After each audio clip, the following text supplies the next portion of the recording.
Muy buenos días a todos, gracias por sintonizarnos. Abrimos el programa Caminemos Juntos, el espacio de CAF, un camino de desenvolvimiento espiritual. Los invitamos a compartir con nosotros aspectos de la vida espiritual, que es la vida cotidiana de todos los días, pero con un toque, con un color, con un tono espiritual, para que todos podamos aprender y crecer espiritualmente en este mundo. Buenos días a todos otra vez.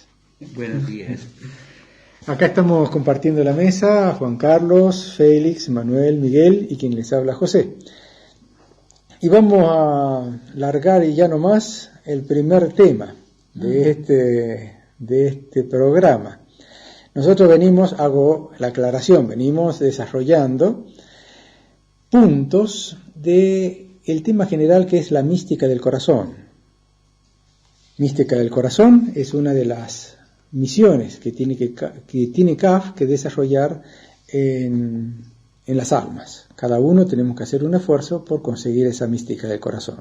¿Qué es la mística del corazón? Estamos desarrollándolo en los distintos puntos que estamos viendo en un trabajo elaborado por el segundo guía espiritual de CAF, el señor Jorge Wassenberg, y que este segundo punto que vamos a desarrollar hoy dice la fe. Para crecer, para enriquecer la mística del corazón, el segundo tópico, el segundo punto que hay que tener claro es la fe. ¿Qué es la fe? Ahí está el asunto. Qué interesante la pregunta. Quizás no sepamos decir correctamente o claramente qué es la fe.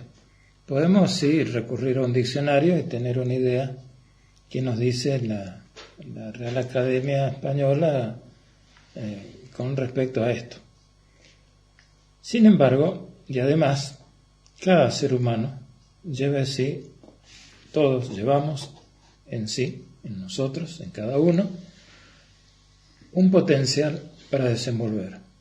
Dentro de ese potencial, dentro de esas infinitas posibilidades que todos tenemos, está el aspecto de la fe.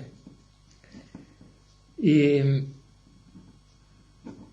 no es solamente creer en algo o que va a pasar algo o tenerse confianza de que voy a poder realizar algo.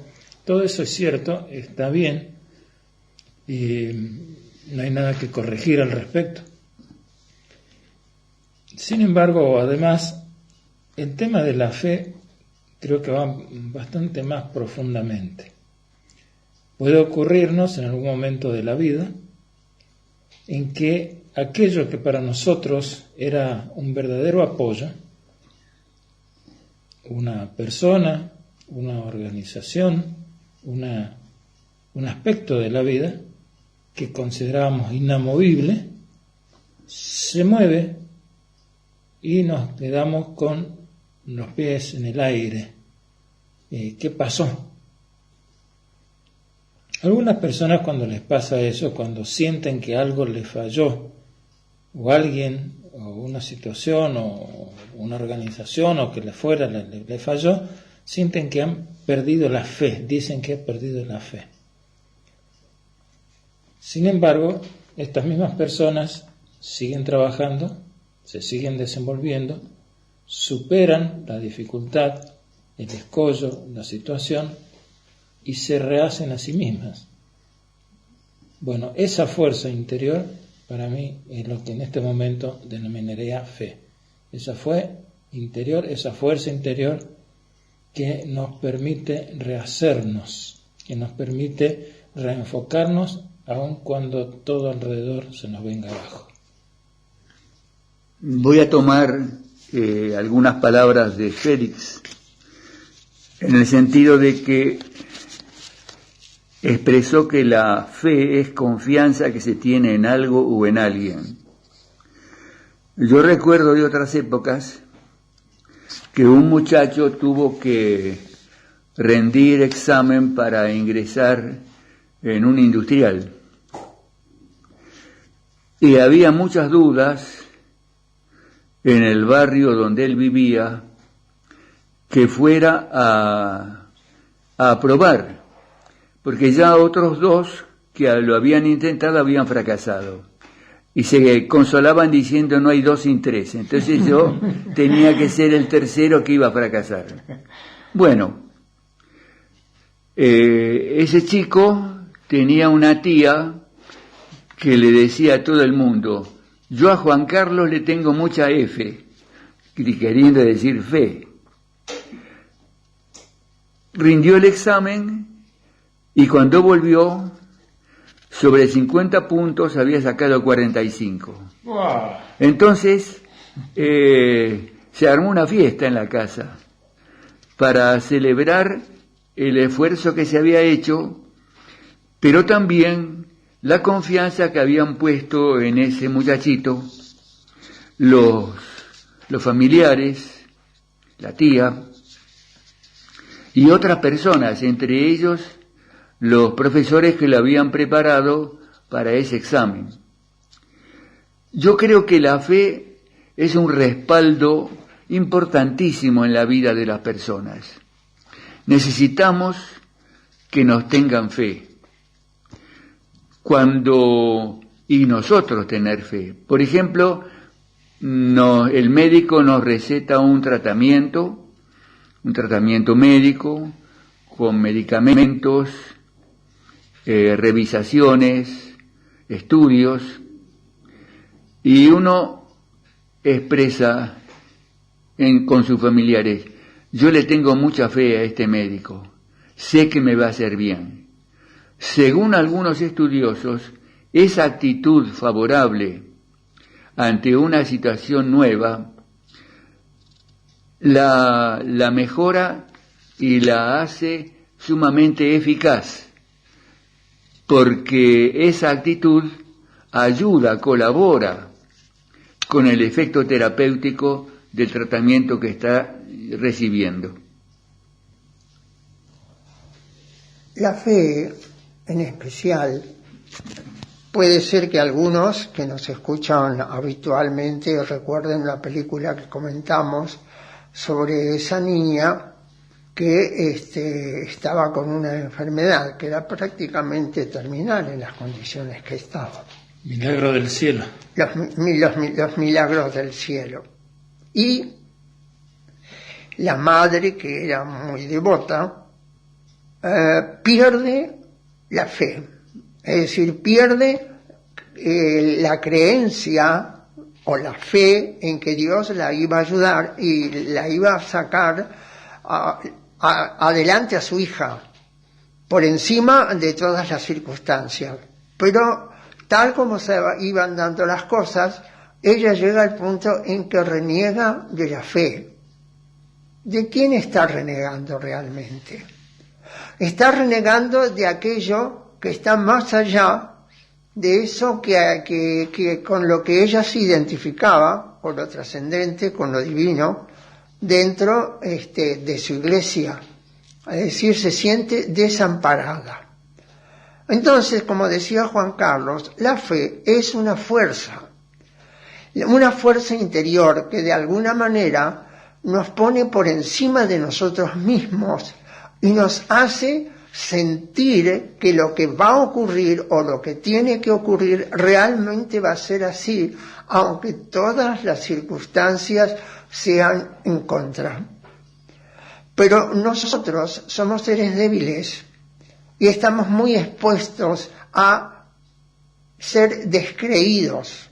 Cuando inmediatamente las cosas no se dan como lo pensamos, perdemos el sentido, perdemos la valoración de la vida y la valoración de lo trascendente. La fe no es una creencia. La fe no es creer en algo, no es creer en Dios o en los santos.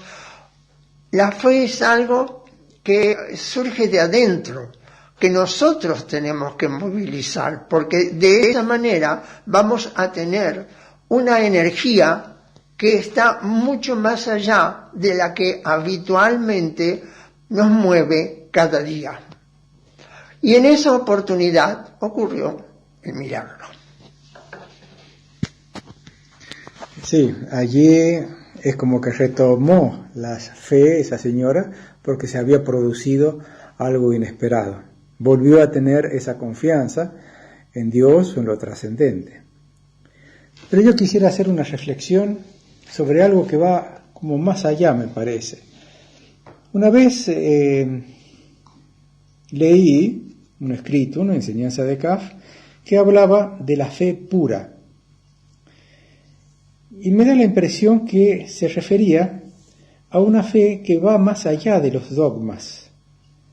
No se trataba, en ese caso, de la fe en una religión en especial, que uno tiene fe en este Dios, o en este santo, o en este iniciado, que va a ayudarlo, que va a solucionar las cosas, o que después de la muerte va a ser acompañado por tales personajes, los ángeles o alguna entidad superior.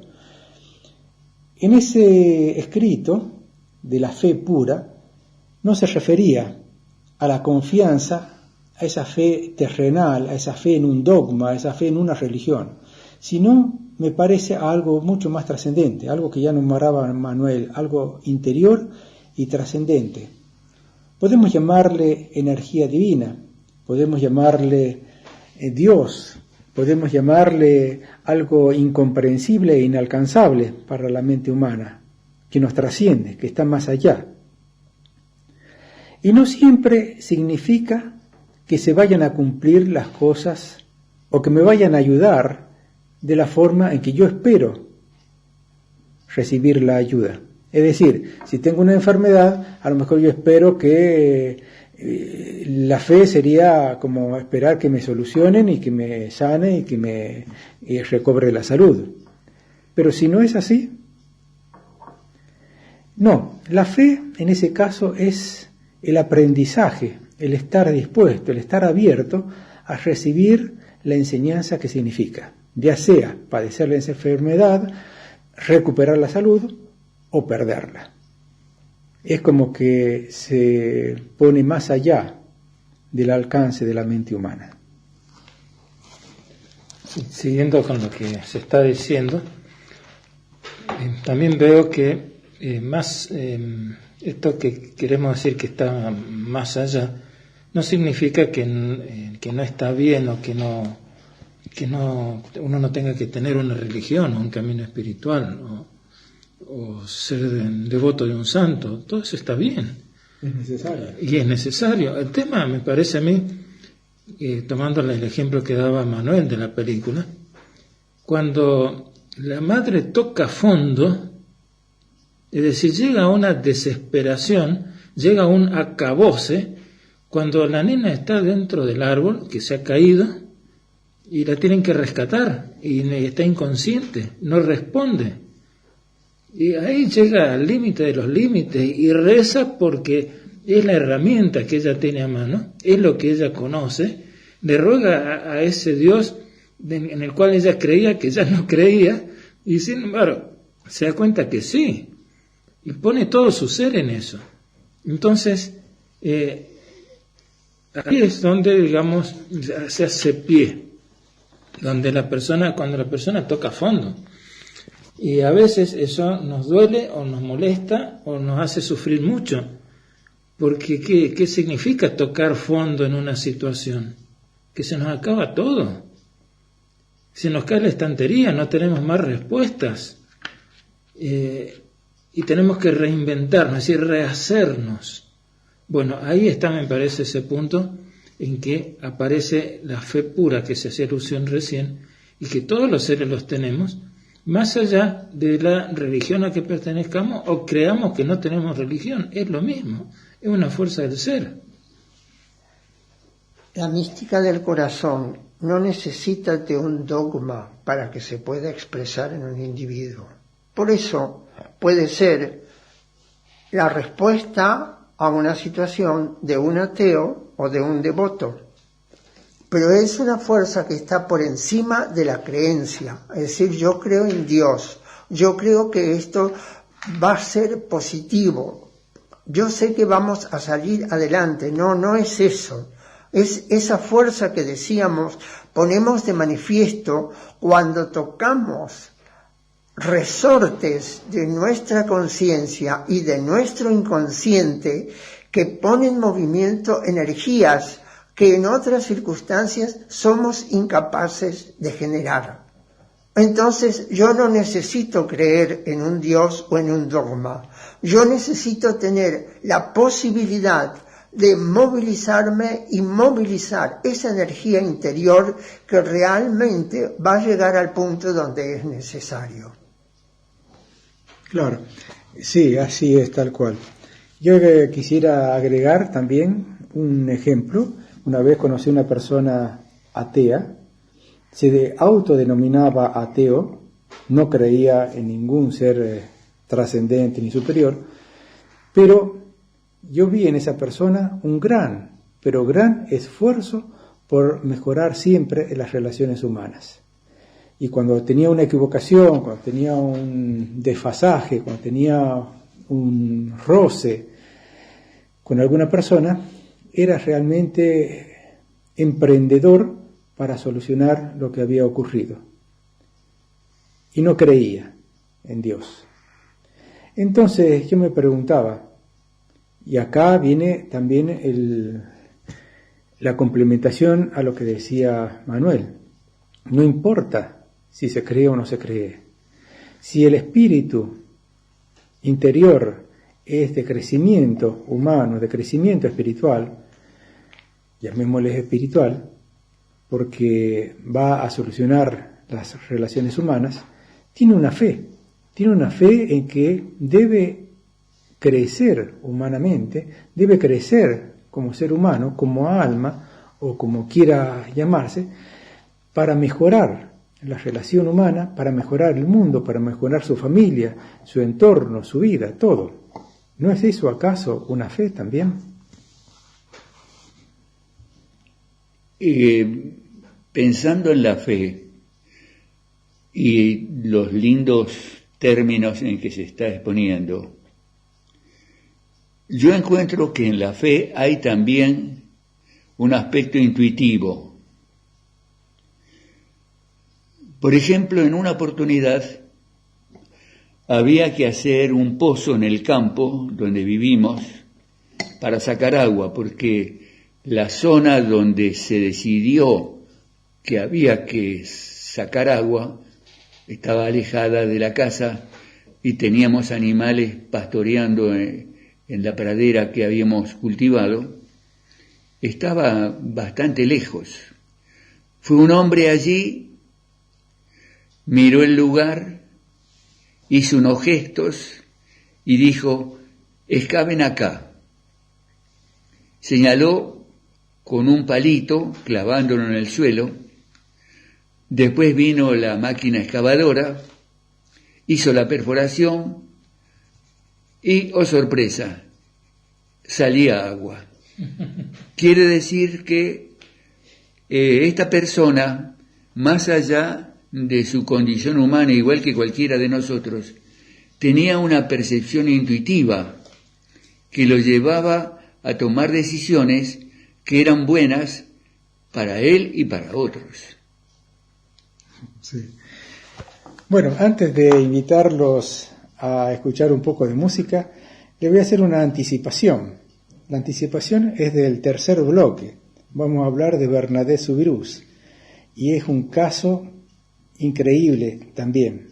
Quizás podemos relacionarlo con la fe, por lo que ha ocurrido, porque es una niña totalmente inocente e ignorante, se le puede decir. Y sin embargo, tiene una visión de un ser celestial. ¿Será por fe? Vamos a la música.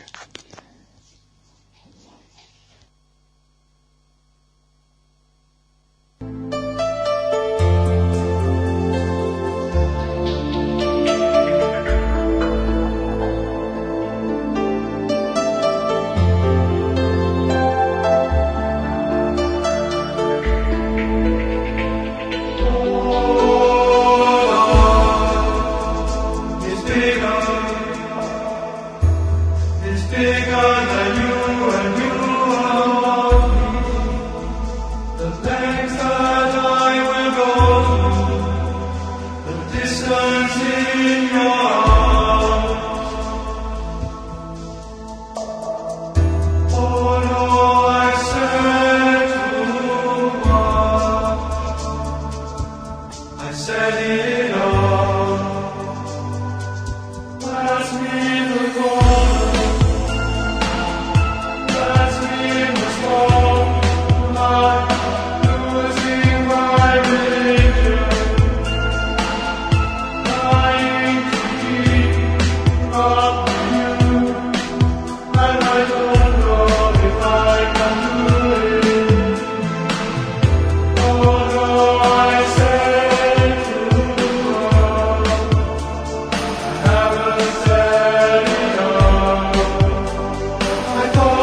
Se ha escuchado el tema Losing My Religion, perdiendo mi religión, del grupo Gregorian. Este grupo es una banda musical alemana liderada por Frank Peterson, que desarrolla cantos gregorianos inspirados en canciones modernas del pop y rock, destacándose tanto por el acompañamiento instrumental como por la armonía vocal. Es de origen alemán, como dijimos, de la ciudad de Hamburgo. Está actualmente activo este conjunto. Lo integran voces masculinas, que ha variado el número, a veces son 8 o 10 personas, y se ha dedicado a la música New Age, género crossover, rock sinfónico y canto gregoriano. El tema este que escuchamos entonces era Losing My Religion. Vamos a continuar en el programa Caminemos Juntos, este espacio de CAF, un camino de desenvolvimiento espiritual, con una entrevista muy especial, muy particular, porque hoy estamos acá en Córdoba, grabando acá en Córdoba, en una mezquita. Nos ha recibido muy amablemente con un té turco el señor Said. Buen día, Said. ¿Qué tal? ¿Cómo le va? Buenos días. Hemos comentado un poquito fuera de micrófonos cómo fue su vida. Él es oriundo de Córdoba, pero cómo fue su contacto con el Islam. Y nos gustaría que nos cuente, nos relate un poquito, porque es muy interesante toda esa vivencia que ha tenido hace unos años. ¿Cómo fue entonces, Said, ese despertar dentro del Islam? Fue que un día escuché en un negocio de aquí de Córdoba la recitación del Corán. Y desde ahí tuve la inquietud de conocer. Y bueno, empecé a escuchar y a interesarme un poco más por la religión. ¿Qué edad tenía ahí? Porque es muy joven, yo lo veo muy joven. No, sí, yo tenía 38, ahora tengo 40. Hace poquito entonces. Sí. Él nos contaba que esa recitación del Corán estaba en árabe, uno no entendía nada, y sin embargo fue como un impacto que hizo vibrar algo interiormente, ¿no? Sí, porque la recitación son todos textos del Corán y es como que tiene algo especial. ¿Usted ahora se siente así como identificado con el Islam? ¿Cómo es la sensación, la creencia, el sentir? Sí, me siento más seguro de mí mismo, como que encontré un camino que a mí me hace sentir más tranquilo, más cómodo, más relajado, como que no cualquier obstáculo que pueda venir lo voy a poder superar gracias a Dios, y estoy tranquilo porque hago lo que el Corán me dice, lo que está escrito para nuestra religión. Muy bien. ¿Cómo es un día suyo, digamos así, dentro del ámbito espiritual? ¿Cómo es la práctica? ¿Cómo es la oración o el estudio de los textos sagrados? ¿Cómo se hace? ¿Cómo se practica? Tenemos los 5 rezos obligatorios, que es uno a la mañana antes de que salga el sol, otro al mediodía, otro a la tarde, otro apenas anochece y otro antes de irse a dormir. Esos 5. Esos son los 5. Y se hace, como decíamos, como se dice, siempre mirando hacia la Meca. Siempre mirando hacia la Meca, sí. Que en este caso en corto, hacia el noreste. Hacia el noreste. Sí. Bien. ¿Y cuánto dura ese rezo? Entre 5 y 10 minutos, porque se tiene que recitar algunos versículos del Corán, después se hace una postración, se hace 4 postraciones dependiendo de la hora del rezo que sea. Hay algunos que se hacen más, algunos otros que son menos. O sea, uno no está parado, está de pie. Está de pie mirando hacia la Meca y tiene que hacer una postración, recitan. Después de la recitación se hace la postración, se levanta, se vuelve a recitar de vuelta, hace otra postración, sí, así son 4 veces. Sí. Muy bien. Y en cuanto a, más allá de las oraciones, ¿hay meditación, hay estudio de textos? ¿Cómo se hace esa parte. Sí, se puede leer el Corán, después de rezar se puede leer el Corán, se puede leer los hadices. Eso depende del tiempo que tenga cada uno, porque a veces con el trabajo... A cada uno Sí, eso se administra. Hadices, ¿qué viene a ser? Los hadices son dichos o acciones del profeta. Son libros que son apartes del Corán, que también se basan para la vida diaria. ¿Hay alguna práctica en especial? O mejor dicho, usted nos decía que se reunían acá en la mezquita todos los días viernes. ¿En qué consiste ese oficio? El día viernes vendría a ser como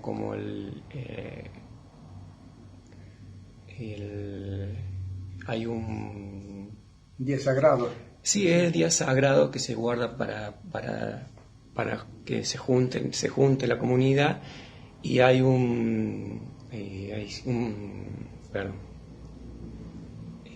¿cómo sería? Una conferencia, se habla un poquito, 10-15 minutos, y después se hace el rezo. O sea, esa conferencia es la que da el sheikh. El sheikh Sería como el sacerdote. Claro. Sobre algún parte, un versículo del Corán. Claro. Me decía usted también que aquí normalmente se reúnen los hombres. Sí. Y la mujer, ¿cómo es su posición respecto a todo esto? Sí, la mujer también se puede venir los viernes, solamente que no está obligada. No está obligada. ¿Qué número, si se pudiera saber o estimar, qué número de musulmanes hay aquí en Córdoba, o los que llegan a esta mezquita? Acá es pocos, pero número no. No tengo mucho. Sabe. Claro, no. Puedes saber que conoce más el Sheikh. Claro. Sí, recordamos que hace 2 años que está acá, claro. Es poquito tiempo. Bueno, ¿y cómo ha sido la vivencia estos 2 años interior? Ha sido un cambio un cambio interior, porque antes era como que me sentía estresado, triste, cansado. Y desde que empecé me siento más seguro, más tranquilo.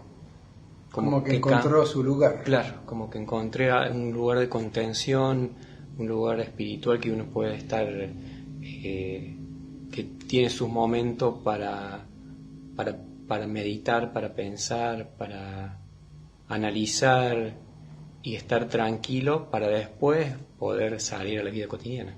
Claro. Sí, a mí me llama también la atención, me gusta, resalto que en el caso de Said no había tenido una formación musulmana, y sin embargo ese momento de escuchar los cánticos, las oraciones del Islam, lo conmueven interiormente profundamente. Ahora, usted ya tenía en toda su vida una inclinación espiritual, una búsqueda espiritual, ¿no? Sí, siempre fui muy espiritual, siempre tenía la necesidad de buscar que había algo más que me estaba faltando. ¿Y hay alguien en particular que haya influido benéficamente en ese sentido? Y de chico tenía mis abuelos o mi abuela en especial, que era muy espiritual, y ella siempre nos decía que creyéramos en Dios, que oráramos a Él, que Él nos iba a escuchar y nos iba a ayudar.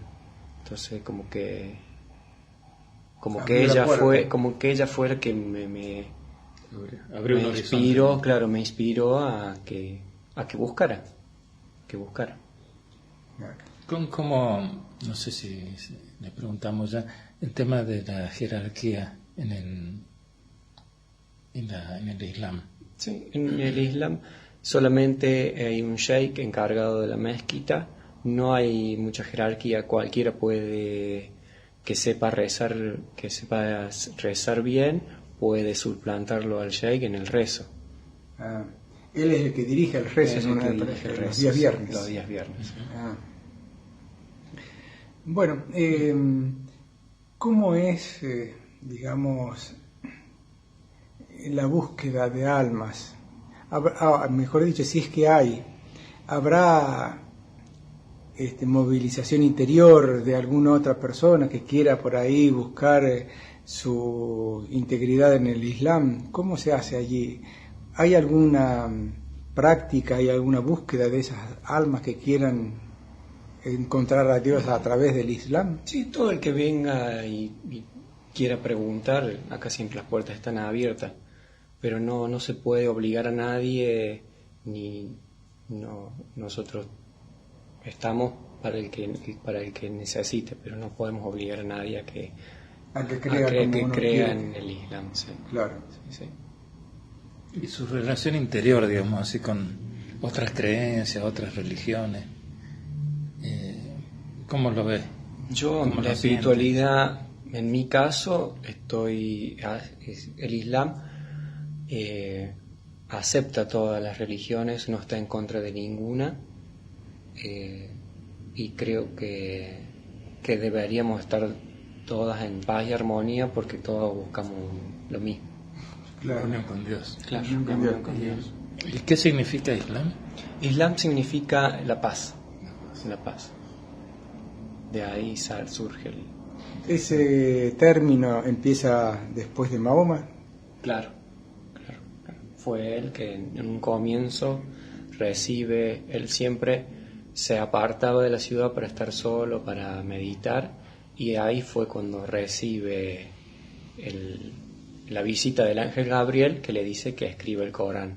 Pero él era iletrado, así que no sabía escribir, así que solamente lo podía memorizar, y una forma de memorizarlo era recitándolo.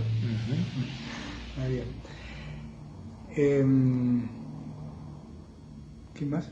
La verdad que hay muchas preguntas dando vuelta, porque, por ejemplo, hemos visto alguna película, por ahí hemos leído libros, y tristemente también a veces uno escucha cosas de las cuales uno no está documentado, ni puede saber si las cosas son realmente o no, ¿no es cierto?, de ese modo. Por ejemplo, el hecho de una conversión obligatoria o una cosa así en otros lugares. Yo no sé si eso alguna vez fue así, hoy es distinto, si se puede mencionar algo al respecto, no lo sé, con todo respeto, es una pregunta. Sí, no, es que debe haber casos, como en todo el mundo, cuando que al casarse lo pueden obligar, pero no, en el Corán No se dice no eso. Está mal, porque no se puede obligar ni se puede cambiar el pensamiento de otra persona obligando. Claro. Porque no se haría del corazón, sino que lo hacen por obligación o por un rédito propio, y no es algo serio, no es algo verdadero. Claro, entiendo. Con respecto a lo doctrinario, digamos, si se pudiera decir así, ¿cómo es la concepción de Dios? ¿Cómo es Dios para usted o para el Islam? El Islam, Dios tiene 99 nombres. 99 nombres. Y en esos están todos sus atributos, es infinito, existe en el pasado, el presente y futuro. Tiene muchísimos atributos, por eso, que no se pueden, son intangibles, por eso. Claro, sí. Superan el entendimiento humano. Sí, ahí acordamos, tal cual. ¿Y cómo es, o cómo se cree, cómo es la vida después de la muerte? ¿Cómo es para el Corán o para...? Sí, es que vive después de la muerte. Claro, ¿cómo Sí. es para después de la muerte? Sí. Está que vamos al paraíso, que son jardines con agua exuberante, música, las cosas más bellas y cosas que conocemos y cosas que no conocemos, que nunca vamos a conocer acá. En el más allá las vamos a ver. Pero hay una especie de juzgamiento, si es que uno ha tenido un buen comportamiento durante la vida. Sí, está el día del juicio final, que eso es uno de las creencias. Se cree en los ángeles, en el juicio del día final, en los libros sagrados y el del destino, que todo está escrito por Dios. Esas son las creencias. ¿En ese paraíso tendrían acceso personas que se han portado bien de otras religiones? Sí, porque eso solo Dios lo sabe. No podemos. Porque Sheikh nos sabe decir que hasta el último momento no sabemos si vamos a ir al paraíso o al infierno. Eso es solo por la gracia divina de Dios, así que hay que portarse bien siempre. Claro. Y ese juicio final, como se considera, ¿sucede en un momento determinado o le sucede a cada uno después de esa muerte? ¿O es un juicio general en un momento determinado, en un futuro? No sé si me explico. Sí, pero la verdad es que no quiero decir nada porque no he investigado sobre ese tema. No, lo digo porque también nosotros acá en el programa hemos entrevistado a otras personas en otros caminos y también en uno de ellos comentaba que era así, para esa creencia que iban a pasar 1000 años y después ahí venía recién el juicio, si es que uno se arrepentía o tenía chances para hacer las cosas bien. Así.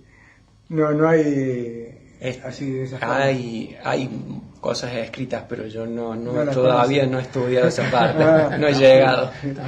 Bueno, ya que estamos en esto, ¿y cómo es su proyecto para el futuro dentro del Islam? ¿Qué es lo que quiere hacer? ¿Hay alguna cosa para profundizar? Sí, seguir memorizando las suras del Corán para poder rezar mejor. Hay que memorizarlas. Claro. Sí, se puede ir leyendo, pero si uno las tiene memorizadas es más fácil. Y sí, aprender árabe para poder leer el Corán en árabe. ¿Ya está aprendiendo árabe? Muy poquito, porque es difícil. Aparte las creo letras son distintas todas las cosas. Sí. Incluso creo que la orientación es al revés, de izquierda a derecha, de derecha a izquierda. Sí. ¿Y el trabajo diario, cotidiano? ¿Cómo lo trabajo con musulmanes, así que no es más, claro, es más fácil hacer, es más fácil. La oración es prescripta. Sí. Claro. Sí.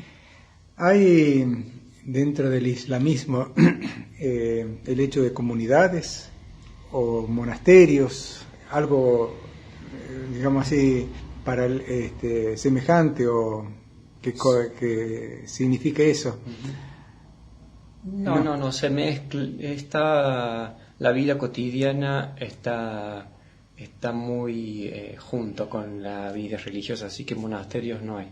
Sí hay facultades para aprender, para ser sheikh, pero monasterios no. ¿Y esas facultades acá en Córdoba también? No, solamente en Egipto o en Medio Oriente.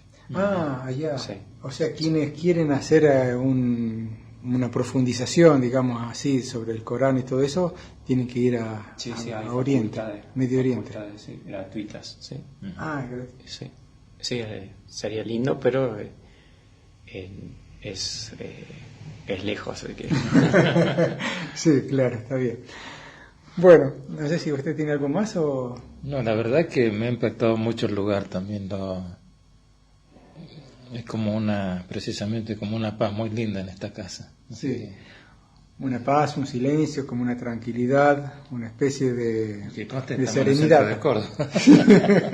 Sí. Sí, lo que tiene que arriba después podemos visitar es la sala del rezo, que es toda alfombrada, así que uno tiene que descalzarse.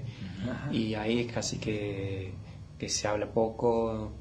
Una reverencia, una especie de reverencia a lo divino. Sí, hay una paz muy especial en este lugar, porque la gente busca eso. Claro, y es lo que necesitamos. Sí.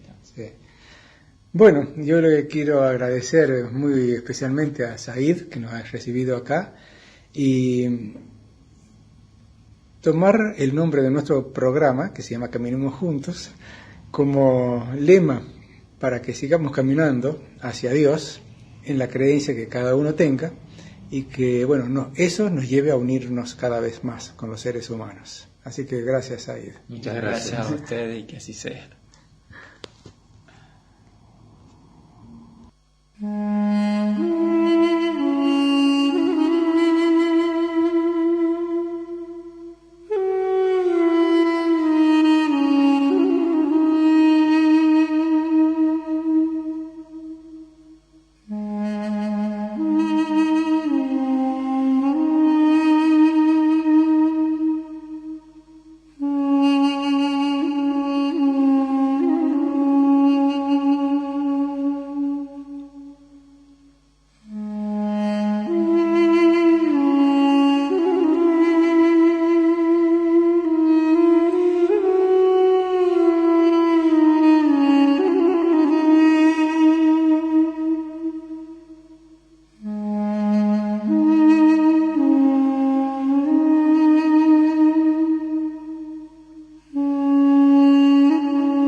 La composición que hemos escuchado tiene el nombre siguiente, Sem Helmes Oldum, y pertenece al músico Alihan Zamenhof.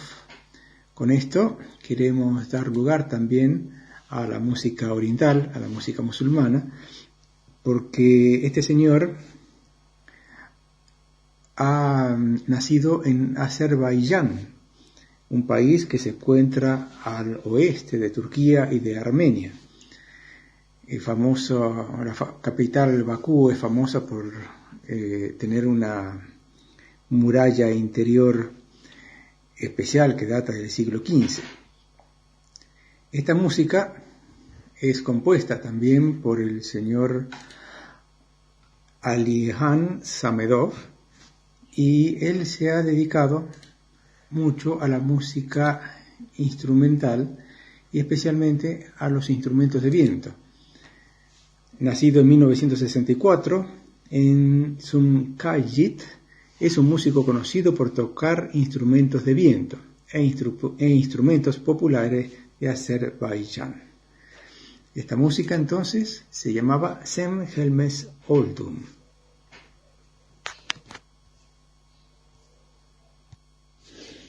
Continuamos en el programa Caminemos Juntos, este espacio de CAF, un camino de desenvolvimiento espiritual. Para esta parte del programa, en este bloque, queremos dedicarlo al relato de un acontecimiento que sucedió en Francia. Hagamos el contexto, imaginemos, Francia, región de Lourdes, 1858, mediados del siglo XIX. El 11 de febrero, una niña pequeña, de unos 14 o 15 años, va con su hermana y una amiga a buscar leña a las afueras de Lourdes, a las afueras de la población, y llegan a una gruta, cercana a una gruta, que se llama Masabiel, donde empiezan a recoger leña, porque el invierno estaba entrando en una forma fría, dura. Esta chica siente en ese momento como una ráfaga de viento. Sorprendida por lo que ocurre, mira para todas partes y no hay nada, no hay ningún movimiento. Por segunda vez vuelve a sentir ese viento y observa en esa gruta de Masabiel, como dijimos, que hay como un resplandor, una luz pequeña, intrigante. Se acerca y observa la figura de una mujer. Esto es lo que queremos relatar, esa visión y todas las visiones que después siguieron. Porque desde el 11 de febrero de 1858 empezaron unas visiones, fueron 18 visiones, 18 encuentros en distintos momentos, se trasladaron a lo largo de 6 meses, y en esos encuentros, esa señora, como ella la llamaba, le fue revelando algunas cosas, le fue pidiendo otras, y causó realmente un impacto en la sociedad, en el clero, en la justicia, en todas partes. Bernadette Soubirous había nacido en una familia que vivía en pobreza extrema, particularmente desde que ella cumplió 10 años. Primero, su padre Francisco perdería un ojo en un accidente de trabajo y quedaría tuerto. Toda la región padeció años de graves sequías que provocaron pérdidas de cosechas. Al no haber trigo suficiente, cerraron muchos molinos. En ese ambiente nació Bernadette, la pobreza, la insuficiencia para alimentarse. La causa era la desnutrición y el lamentable y pobre estado de la casa. un solo ambiente donde residían. Bernadette vivía no solo con sus padres, sino con sus hermanitas. En esa época, el cólera causó 38 muertes y centenares de afectados en Lourdes, ni hablar lo que pasó en ese momento en París con el cólera, para el cual la medicina de esa época no tenía solución. En otoño de 1855 esa enfermedad atacó a Bernadette y la dejó muy debilitada. Más tarde contrajo asma, y el clima y el ambiente en que residía no le ayudaba en su condición. Imaginémonos que una persona con escasa educación y así enfermita desde la niñez, desde la adolescencia, ¿qué podía hacer que llamara la atención del mundo? Y esto es lo que vamos a ver y desentrañar un poco con mis compañeros. Sí, es interesante porque digamos, una de las cosas que ocurre o que se ven es que a ella le pasan las cosas. Es decir, no es que va a buscar una situación en la cual destacarse, no es una persona de mucha oración, sino una simple adolescente. Simplemente es una persona más en su simplicidad interior, exterior, una persona de trabajo, y le pasa eso, ve a una hermosa señora. Y para ella, esa hermosa señora, sobre todo las primeras veces, para ella es de carne y hueso. Ni siquiera se le ocurre de que se trata de una visión. Entra a sospechar algo cuando los demás no ven a la señora y ella sí. Y de ese modo empieza a ser como un puente, porque todo su comportamiento cuando está con la señora es tan transparente que es como si los demás vieran a la señora a través de ella, de su saludo, de sus inclinaciones, de sus preocupaciones, de sus gestos, de todos sus movimientos, de las palabras que dice.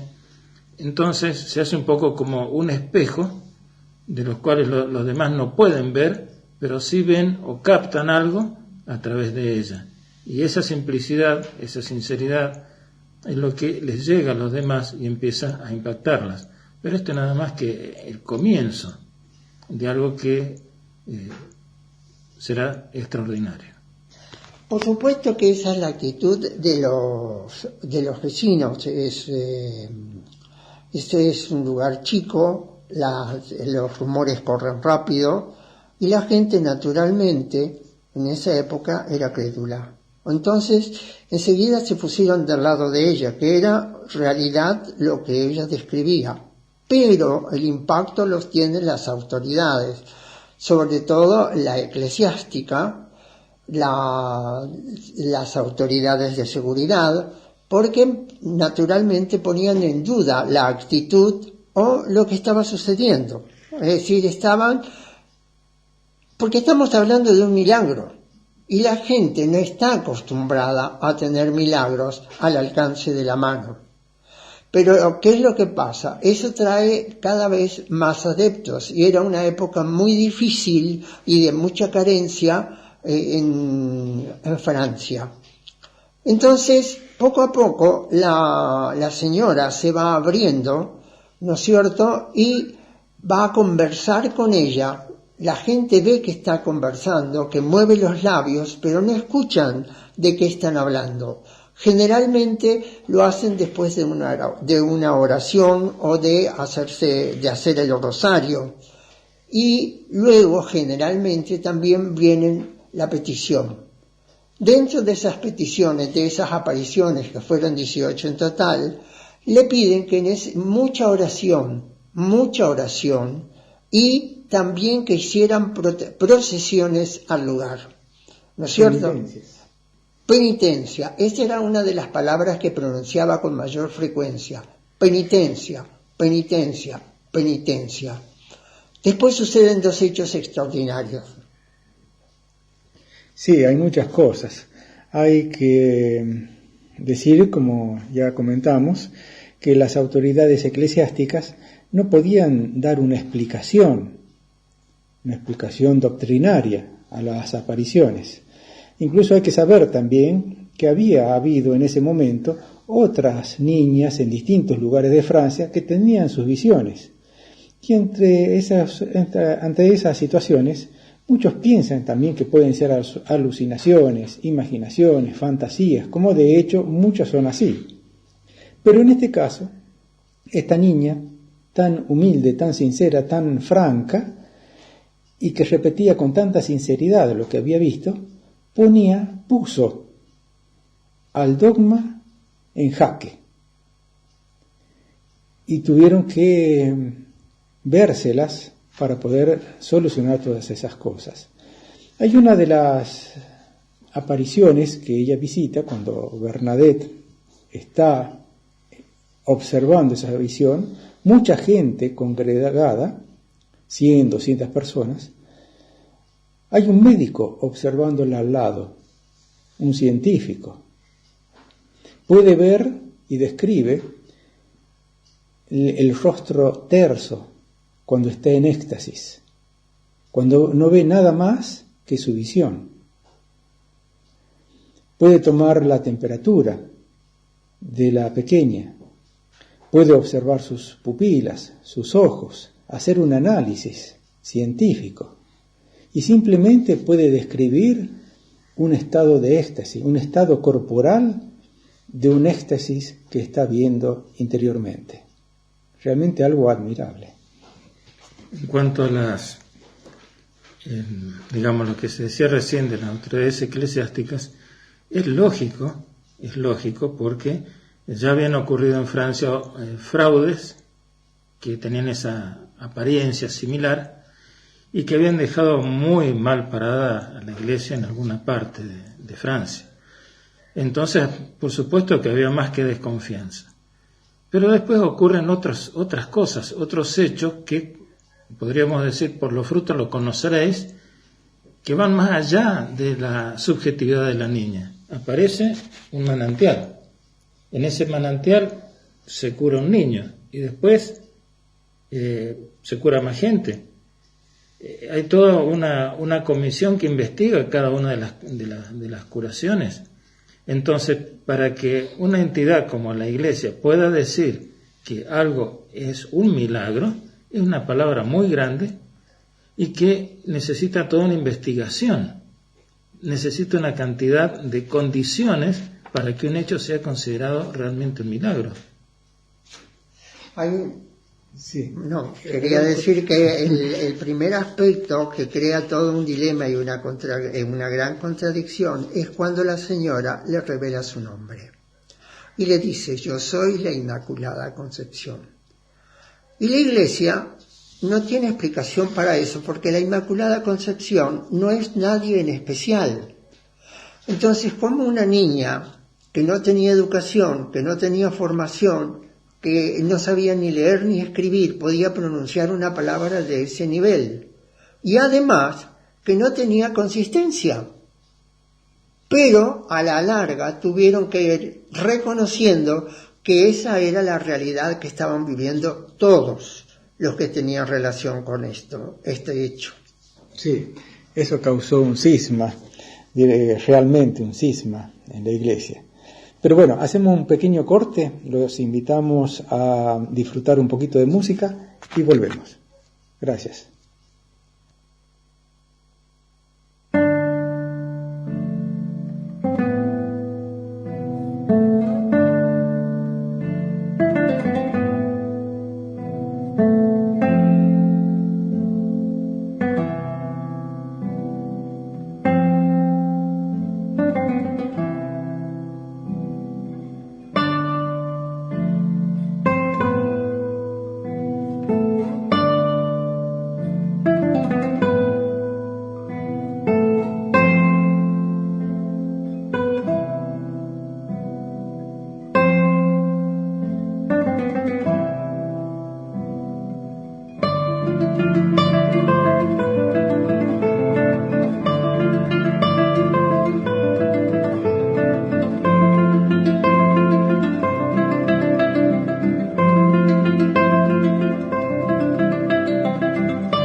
En el día de hoy hemos dado lugar a músicas de distintos países. En este caso, para ambientar también lo que estamos desarrollando, música francesa. Hemos pasado un vals, que es el vals de la película Amélie. Pertenece al compositor Jan Tiersen. Es un músico y compositor francés, uno de los principales exponentes del minimalismo, una técnica musical. Ha compuesto la banda sonora de varias películas, entre ellas Amélie, el tema que hemos escuchado, Goodbye, Lenin y Tabarly. Se caracteriza por su faceta multi-instrumentalista, tocando principalmente violín, piano y acordeón, entre otros instrumentos. En este caso fue un arreglo para 2 guitarras de esa banda musical principal de la película Amélie. Estamos transmitiendo el programa Caminemos Juntos, un espacio de CAF, un camino de desenvolvimiento espiritual. Para escuchar en vivo a través de internet, poner en la barra de direcciones fmflash.com, todo con minúsculas y guión medio. Hacer clic donde dice en vivo. Para escuchar en diferido, poner en el buscador CAF Caminemos Juntos.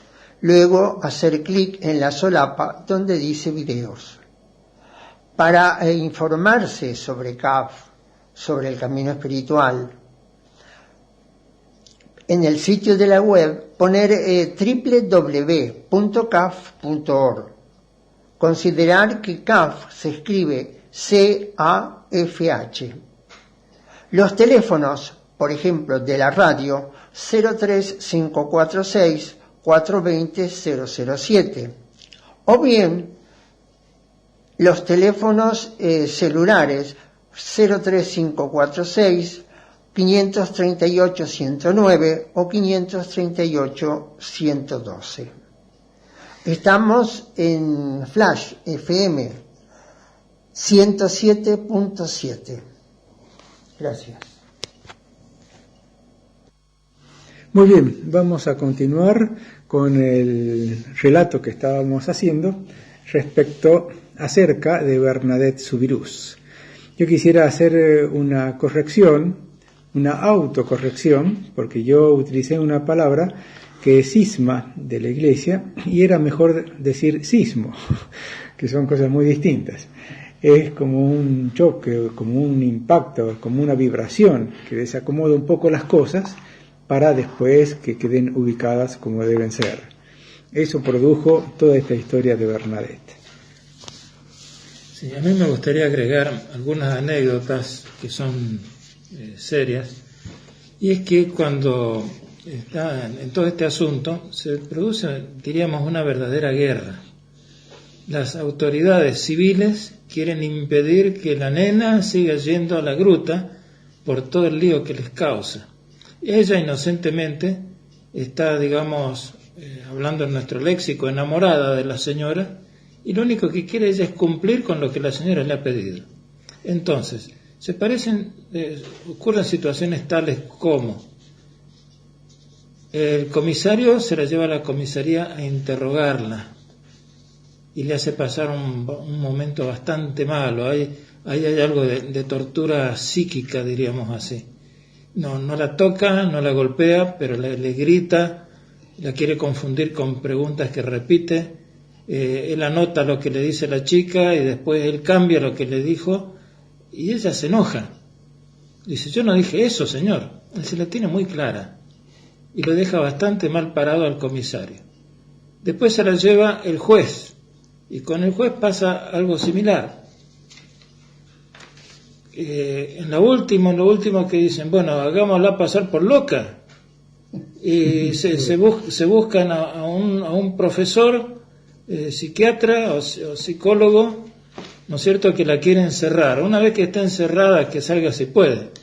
El asunto es que ella sale corriendo y tampoco la dejan. Es decir, se saca de encima todas las cosas, todas las contrariedades que le hacen, las prohibiciones, y ella cumple.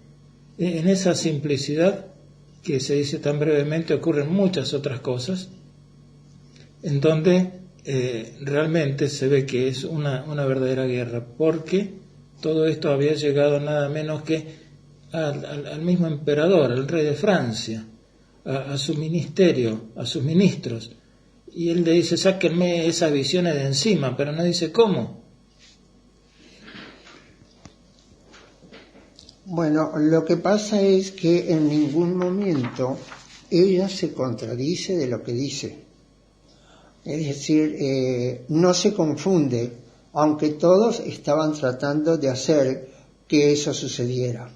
Entonces, incluso, como decía Félix, intentaron declararla loca para que de esa manera pudieran encerrarla y se terminaran los compromisos. Porque ¿qué es lo que pasaba en ese lugar? Que cada vez afluía más gente.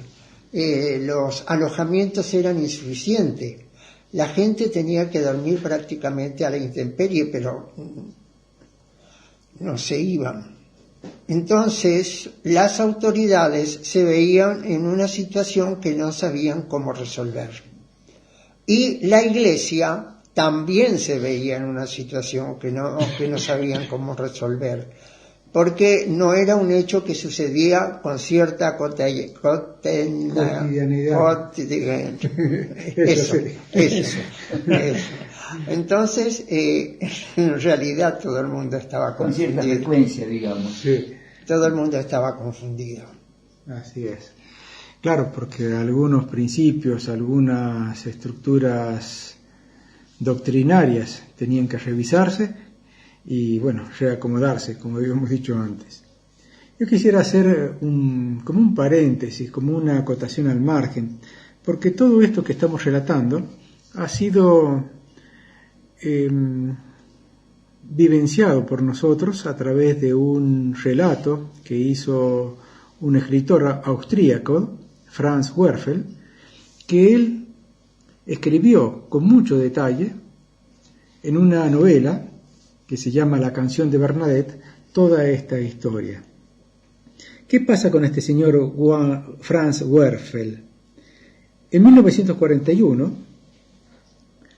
este escritor judío y manifiesto antinazi, durante la Segunda Guerra Mundial, huyó con su esposa, llamada Alma Mahler, de Austria a Francia, escapando de la persecución nazi. Llegando a Francia, indocumentado, sin visa ni pasaporte, encontró refugio en Lourdes, y ahí es donde le fascinó la historia de las apariciones, y a pesar de ser judío, hizo un voto, diciendo a sí mismo, o a la divinidad, que si lograban escapar él y su esposa de esa situación desesperada, haría un escrito llamado La canción de Bernadette. El voto se cumplió, porque Werfel con su esposa llegaron a Norteamérica y allí escribió la novela. Llegaron sanos y salvos a Norteamérica y allí escribió la novela, que al final fue un bestseller, uno de los libros más vendidos, encabezando una lista durante 13 semanas como el libro top. Es interesante porque en la época en que él va a Lourdes, obligado por las circunstancias, él conoce gente que había conocido a la familia de Bernadette y a Bernadette misma. Entonces hay algunas cosas que son o bien de primera mano o alguien que le había ocurrido a un familiar cercano de quien él lo había escuchado, o sea, el testigo lo había escuchado de un familiar cercano. Es un momento en ese año, era una cosa relativamente cercana a los hechos que él relata en el libro. Así que se documentó bastante. La parte de él que hace que eso se llame una novela, bueno, es que le da todo el realce que tiene una novela, pero está todo basado en hechos ciertos, estudiados, que están documentados. En dicha novela fue adaptada para el cine en la película traducida al español, La canción de Bernadette. ¿Qué importancia tuvo esta película? La película ganó 4 premios Oscar, además de ser nominada en otras 8 categorías, y 3 Globos de Oro, realmente un éxito. Por su interpretación de Bernadette en esa película, Jennifer Jones ganó el Globo de Oro a la mejor actriz en película dramática y el Oscar a la mejor actriz. Yo pienso, se me ocurre a mí, que Bernadette bendecía a quienes hacían todo lo posible para que su vida y sobre todo la presencia de la señora fuera conocida por el público en general. El proceso de beatificación que se había iniciado en Roma fue retrasado por la Primera Guerra Mundial, pero el 14 de junio de 1925 Pío XI proclama beata a Bernadette. En el año de su beatificación, su cuerpo fue nuevamente inhumado y se testifica de la incorruptibilidad de su cuerpo. Solo tenía algunas manchas en las manos y en la cara que después se reconstruyeron con una máscara. Con cera. Con cera, una Con máscara. cera, de tal manera que prácticamente quedó incorrupto de ahí hasta la fecha, según lo tenemos entendido. Bueno, en realidad estamos ya sobre la hora de finalización del programa.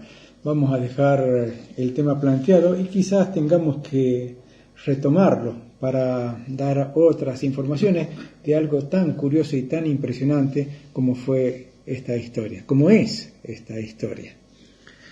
Bueno, les agradecemos la sintonía, que hayamos caminado juntos a través de la vida espiritual, a través de estas historias, a través de sus aportes y de sus comentarios, y que nos llenan de gozo porque siempre son útiles para nuestro crecimiento espiritual.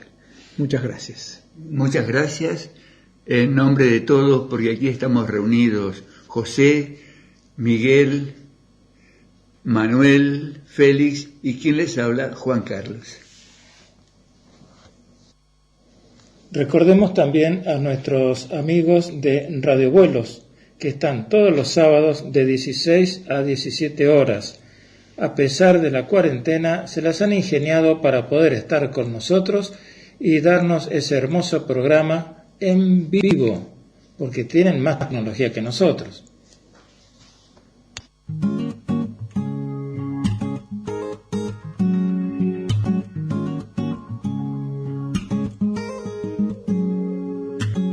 Una charla tranquila, me debes desde abril. Hay un tema que no tocaste, siempre fue así. Tanto tiempo perdido, tanto esperar, con las ganas que tenía